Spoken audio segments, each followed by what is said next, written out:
देवे स्नान पूर्णिम ठीक 4 दिन पूर्व गोटे एकादशी पड़े आज्ञा जा ना हूँ आज्ञा रुक्मिणी हरण एकादशी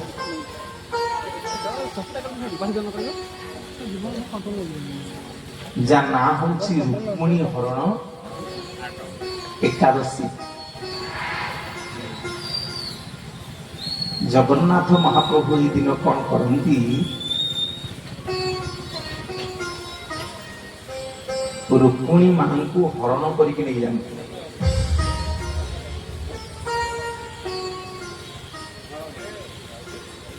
हरण माने कौन बुझिपार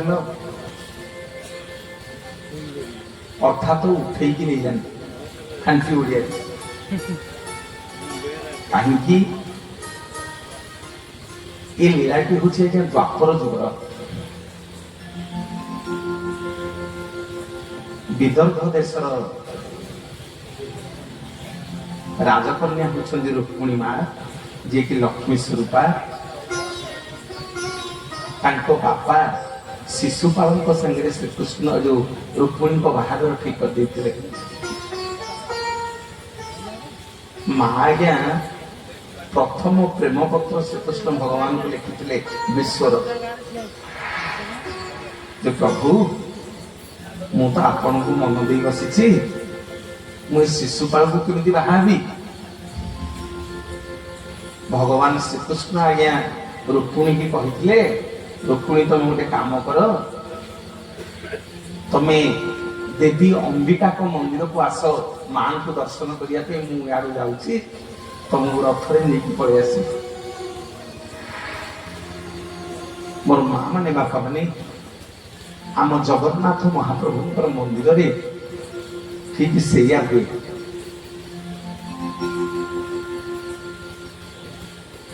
द्वापर जुगर ये लीलाटी स्नान पूर्णिमा ठीक 4 दिन थी ध्यान देकी शुण जगन्नाथ मंदिर रे आम जगन्नाथ बाहागर पड़े ठीक विमला मान को मंदिर पाखु लक्ष्मी की जगन्नाथ आज्ञा उठे ने से 4 दिन आपण जिते जी भक्त आम पुरी बड़देव को जीवे अबड़ा डाली बेसर महुर खटा खीरी खीरा सब मागणा कारण जगन्नाथ बाहागर तेणु सबू से मागणा और पैसा पड़ोनी सब पंडा पढ़ियारी मैंने आपण मान सब खाइबा देवे मोर माने बापा मैंने नुआ बहुटी बाहा आई जो दिन जगन्नाथ चतुर्थी हम बुझी क्लीयर हो मो प्रवचन रे आपण धाड़ी संस्कृत पाइबे मत संस्कृत आसेनी रागिबेनी मो ऊपर मु थरे टीवी रे आज्ञा कहवा को जाइथिली संस्कृत गुड़े के घोषिकी जाकि टीवी रे मु जगन्नाथ रथयात्रा धारा विवरणी दउछि मो बो कौन कर गाँ जाक लोक समस्त एकाठी कर बसई जो सब बस मो पुओ जाइए टीवी रे मु आज्ञा सुहा सुहा ये हूँ कि श्लोक गुड़े गाई जाऊँ मो बो हेरिका साई पड़िशा कहीं बुझी पारना मुझे घरे आसिक पहुंचली मो बो दांड द्वारे बड़ी मने मने भारी खुशी जहा आम गाँव सब मो प्रवचन टीवी शुणी थे बोले हेलो बो खुड़ी हेरिका समते मो प्रवचन शुणिल ना पुओ तू कौ भाषा कहलु अरे कौ भाषा कहलु बोली समते कहते संस्कृत मु कहती संस्कृत ନା ଏଟା କଣ ତୁ କହୁଥିଲୁ ଆମେ କେହି ବୁଝିନୁ। ସମସ୍ତେ କହିଲେ ଭଲ, ତୋତେ ଭଲ ଲାଗିଲାନି?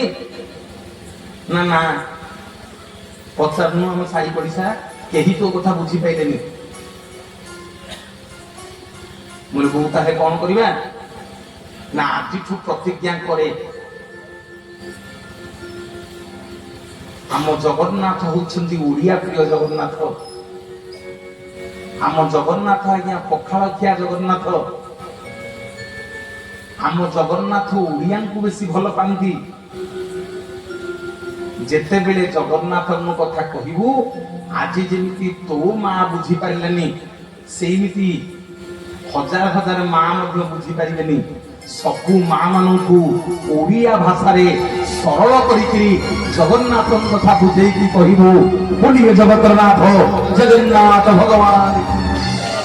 দয়া কর দীনবন্ধু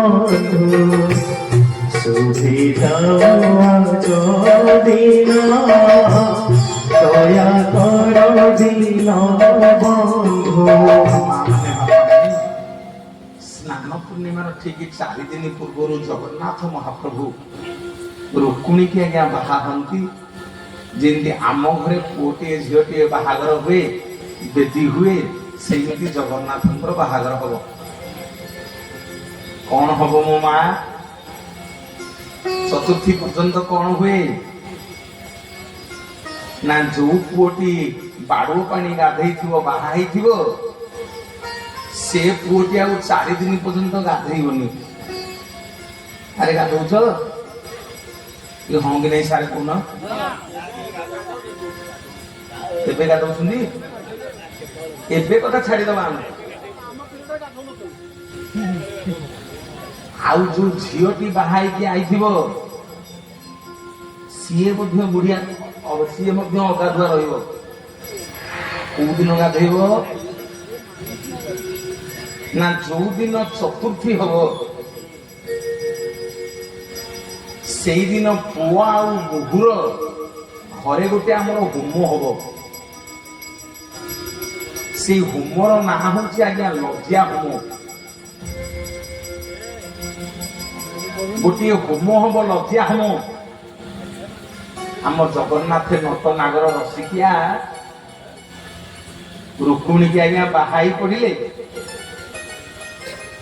କାନ୍ଧରେ ଗଇଁଠାଳ ପଡିଛି, ହୋମ ସରିଗଲା। ସକାଳୁ ଭାଇ ଭଉଣୀକି ଧରିକି ପଳେଇ ଯାଇଛନ୍ତି ସ୍ନାନ ମଣ୍ଡପକୁ ଗାଧେଇବାକୁ। ନୂଆ ବୋହୂଟା କଣ କରିବ? ଘର ଭିତରେ ନୂଆ ବୋହୂଟା ବହିଛି। ଇଏ ଜଗନ୍ନାଥ ଆଜ୍ଞା ଅଦିନିଆ ପାଣିରେ ଗାଧେଇ ପଇଲେ ଯେ, ତମେ ତ ପ୍ରଭୁ କୋଉଦିନ ବୁଡିକିରି ଗାଧଉ ନଥିଲ।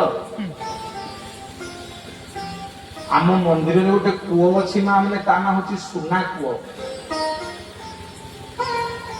ଉତ୍ତର ଦ୍ୱାର ପଟେ ଗଲା ବେଳକୁ ଏ କୂଅଟା ପଡିବ। ଏ କୂଅଟା ଆଜ୍ଞା ବର୍ଷ ଯାକ ବ୍ୟବହାର ହବନି। ଯୋଉଦିନ ଜଗନ୍ନାଥ ଗାଧେଇବେ, ତା ପୂର୍ବ ଦିନ ସବୁତକ ପାଣି ଉଜଳା ହବ। ଆପଣ ବିଶ୍ୱାସ କରିବେନି ମୋ ବାପା ମା ମାନେ, ଗୋଟିଏ ଘଣ୍ଟା ଭିତରେ ପୁଣି ସେ କୂଅ ଆଜ୍ଞା ଆପେ ଆପେ ଫୁଲ ହେଇଯିବ। ଗୋଟିଏ ଘଣ୍ଟା ଭିତରେ ଅଦିନିଆ ପାଣିରେ ଜଗନ୍ନାଥ ଗାଧେଇବେ। ବୋହୂ ପିଲାଟା ଘରେ ବଇଛି। ଠିକ ଆଜ୍ଞା ସଞ୍ଜ ହେଲା ବେଳକୁ ପ୍ରଭୁଙ୍କ ଦେହରେ ସତକୁ ସତ ଆଜ୍ଞା ଜ୍ୱର ଆସିଯିବ। ଭାଇ ଭଉଣୀ 3 ଜଣ ଯାକ ସମସ୍ତଙ୍କୁ ଜ୍ୱର ଆସିଯିବ। ଦଇତା ମାନେ, ପତି ମହାପାତ୍ର ମାନେ ଜଗନ୍ନାଥଙ୍କୁ ନେଇଯିବେ ତାଙ୍କ ଜ୍ୱର ଭଲ କରିବା ପାଇଁ। ଏପଟେ ଲକ୍ଷ୍ମୀ ସାଆନ୍ତାଣୀ ମନକୁ ବୁଝେଇଦେବେ, ହଉ ହେଲା, ବାହା ତ ମୁଁ ହେଇକି ଆଇଛି, ଚତୁର୍ଥୀ ଗଲାଣି, ମୋ ସ୍ୱାମୀ ମୁହଁ ମୁଁ ଆଜି ଯାଏଁ ଦେଖିନି।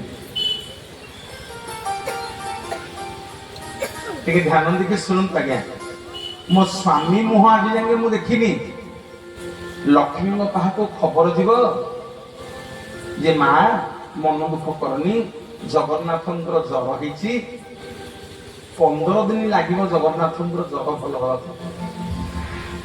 ତାପରେ ସେ ତମକୁ ଦେଖାଦେବେ। ମୋର ବାପା ମାନେ ମା ମାନେ ଏଡେ ବଡ ନାଟୁଆ ଜଗନ୍ନାଥ ଯେ କାଲି ତ ଆପଣ ମାନେ ଆସିଲେନି, କାଲି ଆସିଥିଲେ ସବୁ ଶୁଣିଥାନ୍ତେ। କାଲି ଆମେ ଆଲୋଚନା କରୁଥିଲୁ କାହିଁକି ନା ଗୁଣ୍ଡିଚା ଯାତ୍ରା, ଏ ରାଣୀ ଗୁଣ୍ଡିଚା କିଏ, ଏ ଇନ୍ଦ୍ରଦମ୍ନ ରାଜା କିଏ, କଣ ପାଇଁ ଏଡେ ବଡ ସୁନ୍ଦର ମନ୍ଦିର ଆପଣଙ୍କ ଗାଁ ମୁଣ୍ଡରେ ହେଇଛି, ଜଗନ୍ନାଥ ସେଠି ଛାଡି ଦେଇକିରି ଏ ଘରେ ଆସି କଣ ପାଇଁ ପଡିଛନ୍ତି, ଏଠି କଣ ପାଇଁ ବସିଛନ୍ତି, ଇଏ କିଏ? ମୋର ମା ମାନେ ବାପା ମାନେ ଜଗନ୍ନାଥ ମହାପ୍ରଭୁ ସମଗ୍ର ଜଗତକୁ ଜଣେଇ ଦେଲେ ଯେ ତାଙ୍କ ମାକୁ ସିଏ କେତେ ଭଲ ପାଆନ୍ତି, ତାଙ୍କ ବାପାକୁ ସିଏ କେତେ ଭଲ ପାଆନ୍ତି। ମାକୁ ଆଉ ବାପାକୁ ଭଲ ପାଆନ୍ତି ବୋଲି ମୋ ଜଗନ୍ନାଥ ଆଜ୍ଞା ଏ ଯାତ୍ରା କରନ୍ତି। ତା ନାଁ ହଉଛି ଶ୍ରୀଗୁଣ୍ଡିଚା ଯାତ୍ରା।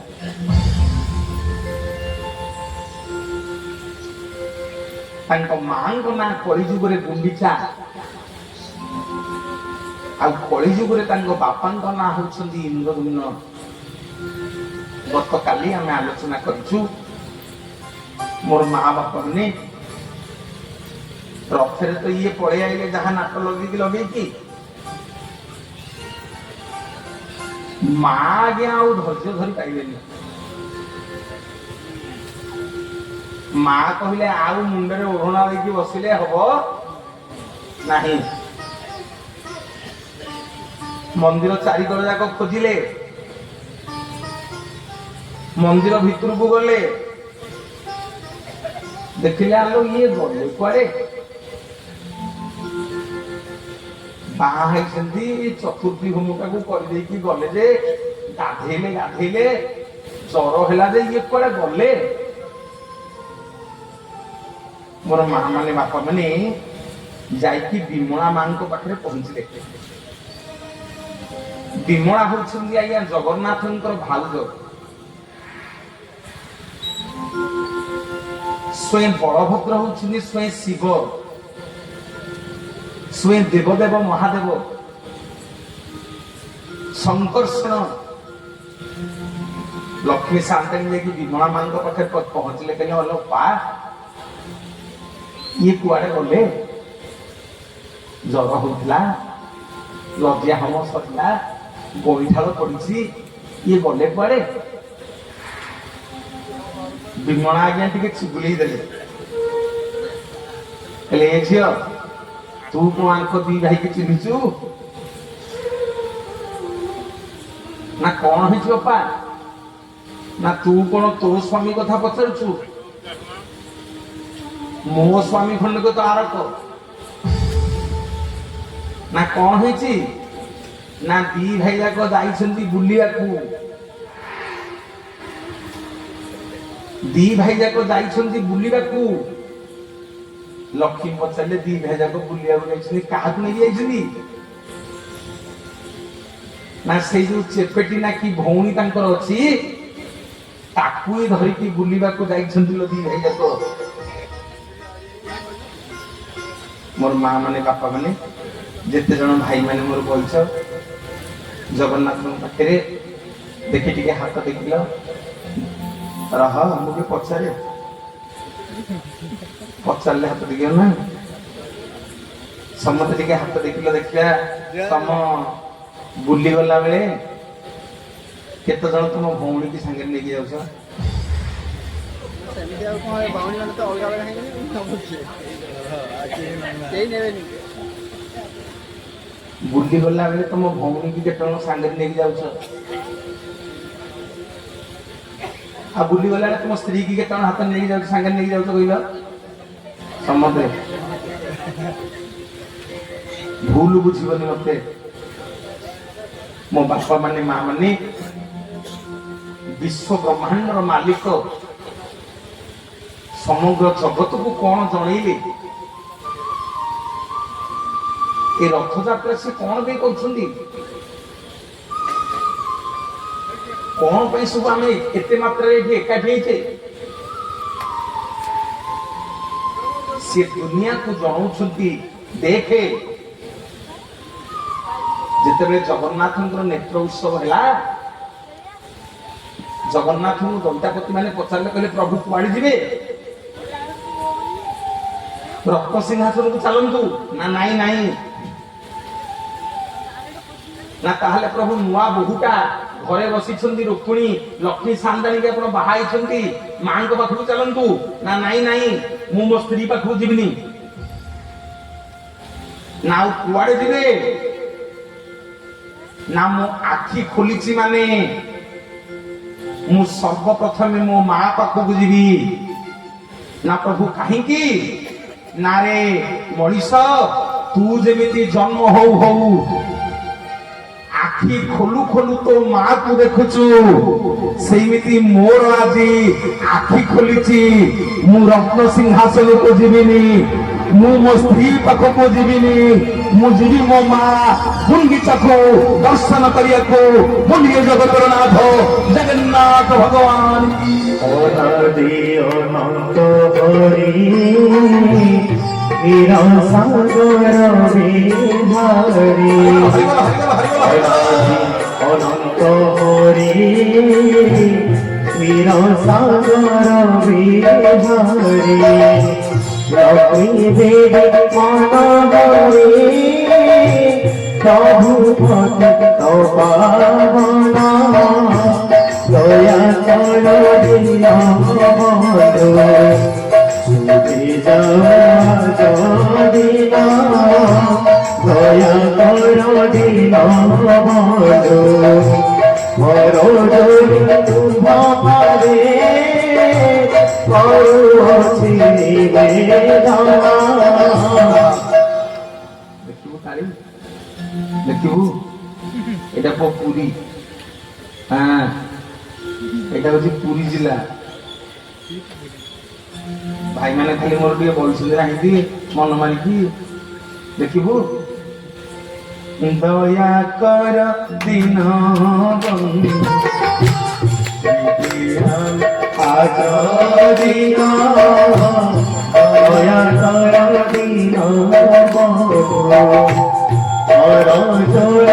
শুভ পদে করুছ নিবেদনা দয়া কর দিন সুখে দিন দয়া কর দিন সুখে দিন দয়া কর দিন হর চরি শুভ পদে করুছি নিবেদনা দয়া কর দিন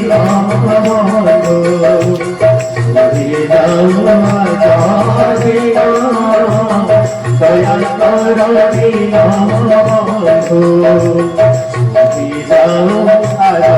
দিন দয়া কর দিন